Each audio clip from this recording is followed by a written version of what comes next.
Bismillahirrahmanirrahim. Assalamualaikum warahmatullahi wabarakatuh.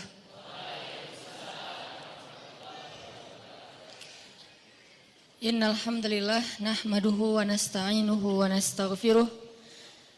Asyhadu an la ilaha illallah wahdahu la syarikalah wa asyhadu anna Muhammadan abduhu wa rasuluh. Allahumma salli wa sallim wa barik ala sayyidina Muhammadin wa ala alihi wa sahbihi ajmain. Kita kalau pengen cerdas dalam beramal tuh jadilah orang yang membawa tren. Karena hadis tren itu apa? Man sanna fil islami sunnatan hasanah, itu tren. Sunnah kalau dalam bahasa fikih, bahasa pesantren tuh teladan. Sesuatu yang diikuti. Kan sunnah sesuatu yang dicontoh, yang diikuti, teladan, apalagi inspirasi. Nah, kalau dalam bahasa kita, sunnah itu tren, karena diikuti. Jadi siapa yang memberi sebuah tren, apakah dia jadi trendsetter, jadi influencer, jadi yang sekedar nge-repost, siapa yang terlibat dalam sebuah sunnah hasanah, tren yang positif, yang youth friendly, yang anak muda banget, lalu diikuti oleh orang lain karena nggak disebut sunnah kalau belum diikuti, maka dia mendapatkan pahala dari setiap orang yang mengikuti. Jadi kalau kita buat sholat jamaah itu jadi tren, bahwa sholat jamaah itu jangan dianggap sebagai cuman kewajiban doang, kesannya berat.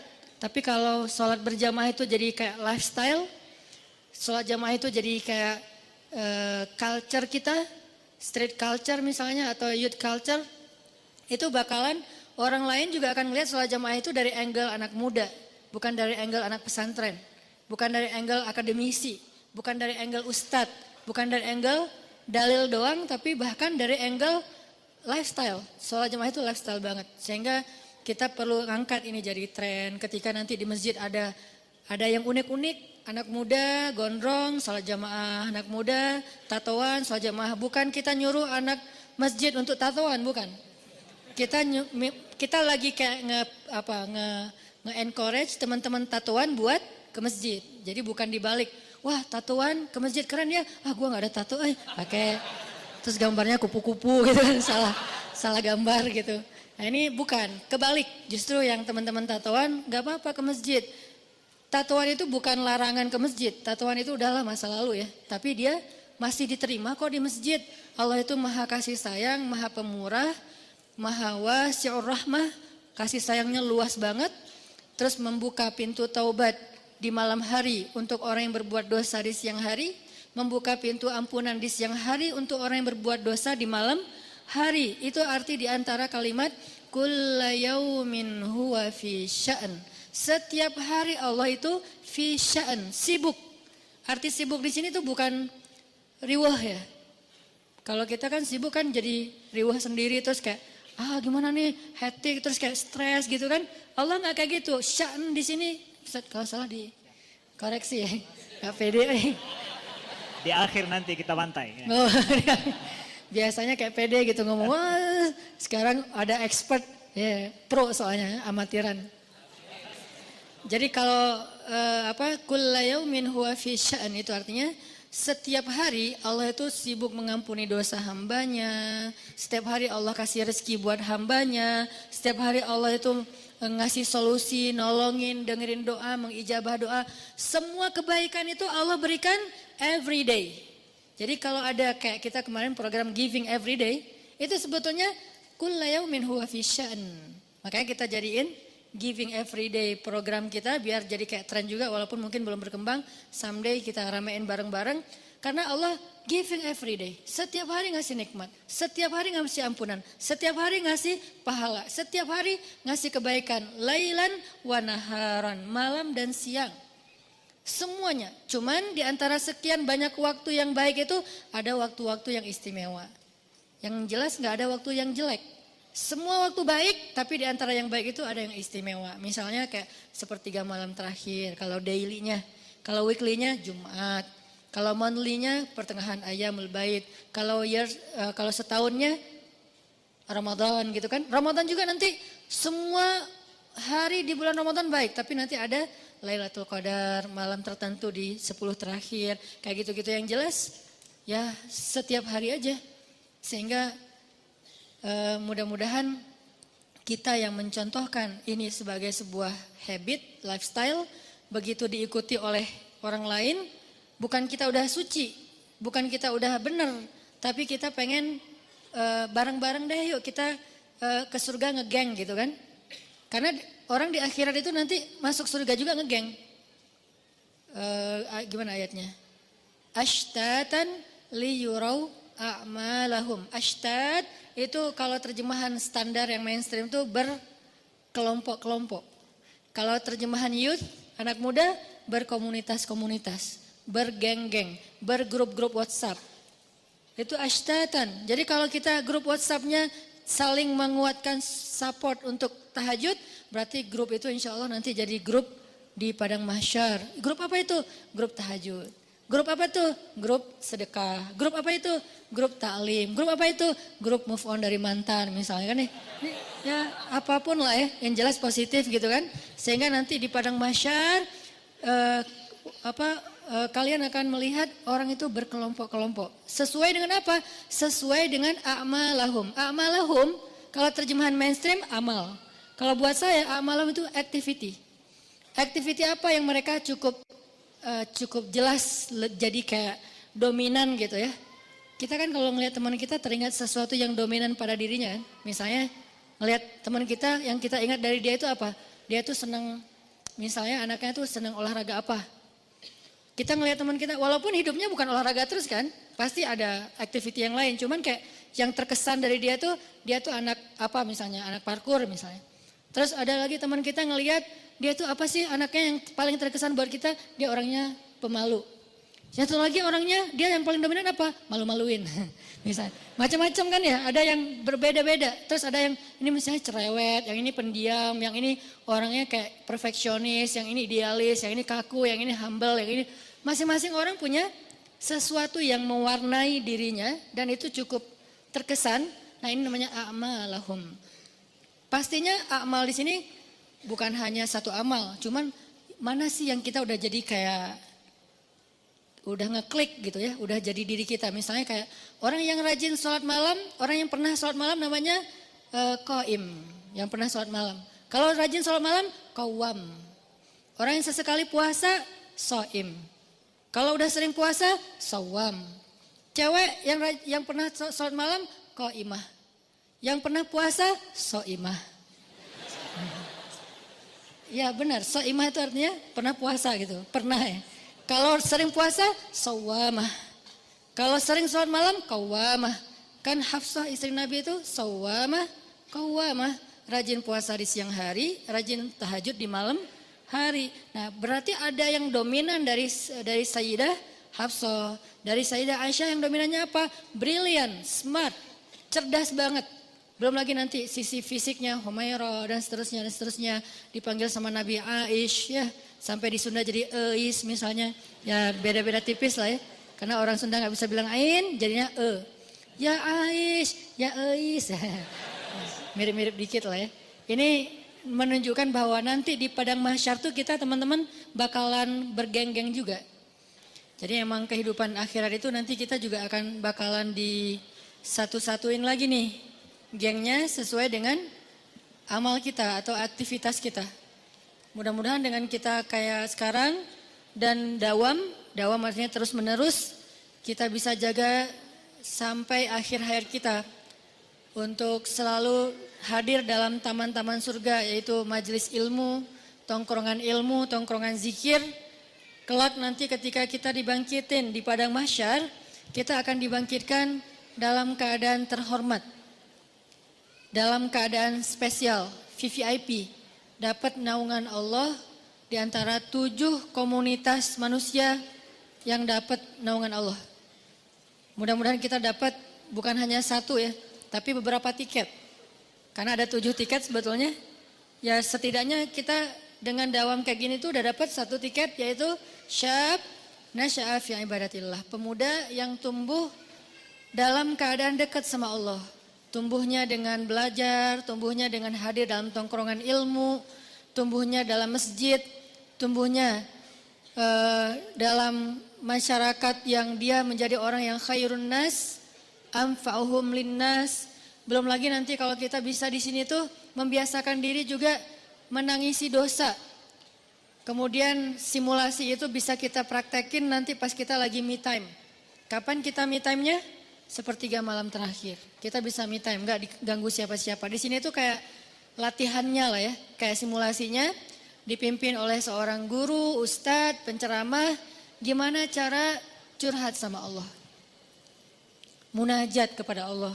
Kayak Nabi Zakaria, idnada rabbahu nidaan khafiyya. Ketika beliau curhat sama Allah dengan suara yang lirih.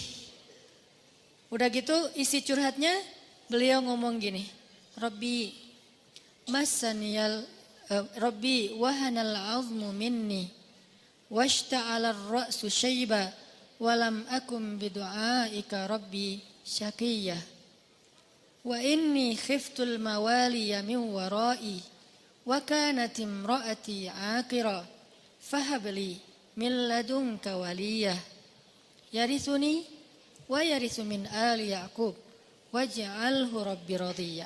Ini hanya simbolik dari konten curhatnya Nabi Zakaria.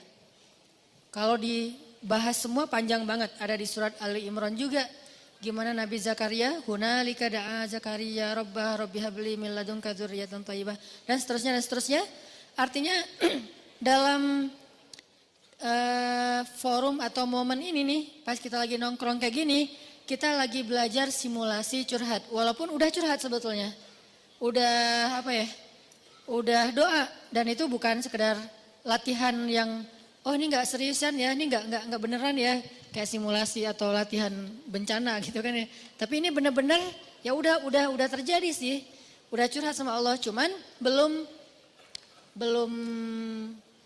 romantis, belum romantis ya, belum berduaan, belum al-unsu billah, belum ada me time-nya dengan Allah, masih kayak kolosal.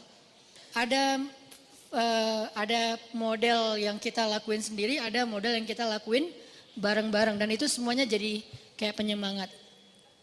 Jadi kalau di sini kita belajar munajat, doa sama Allah, kayak doanya Nabi Zakaria, doanya Nabi siapa lagi yang lembut, kayak doanya Nabi Yunus, yang bahkan ikan yang menelan beliau aja nggak dengar suaranya, saking lirihnya suara Yunus. Fi zulumatin salas, di dalam 3 kegelapan, kegelapan malam, kegelapan samudra, kegelapan perut ikan. Bahkan ikan yang dengar, yang nelan beliau nggak dengar suara Nabi Yunus.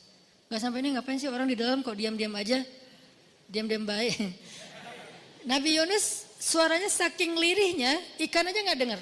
Tapi suara lirih itu walaupun nggak didengar oleh ikan, menggetarkan arasy Allah Subhanahu Wa Taala. Kenapa? Dia pakai frekuensi rendah. Kalau di Nat Geo tuh ada hewan yang manggil temannya pakai frekuensi rendah. Saya pernah nonton gajah sama paus. Karena salah satu suara hewan paling kencang, lebih 10 kali, berapa puluh kali dari suara jet tempur, paus ya. Di dalam samudra aja suaranya kedengaran sekian kilo gitu kan. Itu frekuensi tingginya. Nanti dia ada suara frekuensi rendah, yang suara frekuensi rendah ini fungsinya berbeda dengan frekuensi tinggi. Suara frekuensi rendah nggak bisa didengar oleh kita, tapi bisa didengar oleh paus yang jaraknya sekian puluh kilo. Dia doanya tuh nidaan khafiyah gitu, lirih gitu. Ya Allah, aku tuh sayang banget sama dia. Yang di sebelah, terus dia kayak pura-pura tidur. Masya Allah, nama aku disebut dalam doa gitu. Yang grup sebelah maksudnya. Bukan yang di sebelah, yang grup sebelah. Hah, apa? Akhirnya rame gitu kan ya. Unfollow, left group, delcon gitu. Intinya adalah kita kayak doa tuh orang sebelah nggak dengar, pasangan kita nggak dengar. Kalau tahajud bareng kan, kalau tahajud tuh kerennya tuh salah satu sisi kerennya tahajud orang yang udah nikah tuh kan sebelah pasangan ya. Makanya kalau bisa nanti kalau udah nikah ya, ada area kecil nih di dekat tempat tidur tuh buat tahajud. Dan kalau bisa bukan di tempat tidur yang tinggi. Kan susah kalau tinggi kan pas kita sujud terbenam ntar susah hilang nafas gitu kan. Ya udah di bawah Nabi itu kalau tahajud kadang-kadang sebelah Aisyah. Jadi kaki beliau tuh dekat sama Aisyah lagi tidur. Jadi kalau Aisyah lagi raba-raba tuh ketemu jempol Nabi, oh Nabi lagi sholat. Pernah juga Aisyah dengerin Nabi lagi tahajud gitu kan. Lagi tahajud, pas beliau ruku dan sujud kayak ada suara tulang yang kegesek kayak patah gitu. Aisyah heran, ini suara apa? Nabi kenapa? Sakit apa? Gitu-gitu kan. Cuman ya ditungguin aja sampai Nabi sujud. Sujudnya tuh suara dada beliau tuh kayak suara air mendidih. Karena saking terisaknya beliau nangis. Terus Aisyah karena kasihan sama Nabi kayak diusap-usap gitu punggung Nabi. Ya udah deh, nggak apa-apa. Kalau bahasa kita mah diusap-usap. Terus Nabi nangis. Terus pas Nabi bangun bunyi lagi ada kayak tulang-tulang patah gitu. Aisyah tuh sampai kasihan banget sama Nabi. Begitu assalamualaikum. Kan Aisyah di sebelah kanan kan. Kebayang gak sih assalamualaikum terus Aisyah. Gitu. Itu beda loh. Nih sholat orang udah nikah sama yang jomblo ya. Kalau udah nikah pas assalamualaikum. Kalau jomblo, assalamualaikum siapa coba? Yang lihat siapa? Gitu. Assalamualaikum, mana ya? Gak ada. Assalamualaikum gak ada. Kalau ada pun ngeri, putih semua gitu. Akhirnya pas sudah selesai tahajud, Aisyah nanya, ya Rasulullah kenapa? Kenapa kok tadi kayak bunyi tulang patah? Ada yang sakit yang mana gitu. Aisyah kan orangnya kayak care gitu kan, ceweknya romantis banget gitu. Terus Nabi, enggak Bang, Aisyah enggak apa-apa gitu. Kan Nabi juga orangnya enggak mau ngerepotin istri. Udah Aisyah tidur lagi aja, enggak bisa tidur, kayak ada suara tulang patah. Enggak bukan tulang, apa dong? Pokoknya bukan, enggak usah dilihat. Aisyah maksa-maksain, dilihat di perut Nabi, ada jejer batu diikat di perut Nabi karena menahan lapar. Aisyah nangis. Kenapa nangis? Kok bisa seharian lapar? Aisyah enggak tahu, karena Nabi itu orangnya enggak pernah menampakkan penderitaan kepada orang lain. Kalau beliau menderita, nggak ada yang tahu. Beliau lapar, nggak ada yang tahu. Padahal kalau kita kan muka lapar sama kenyang beda banget ya.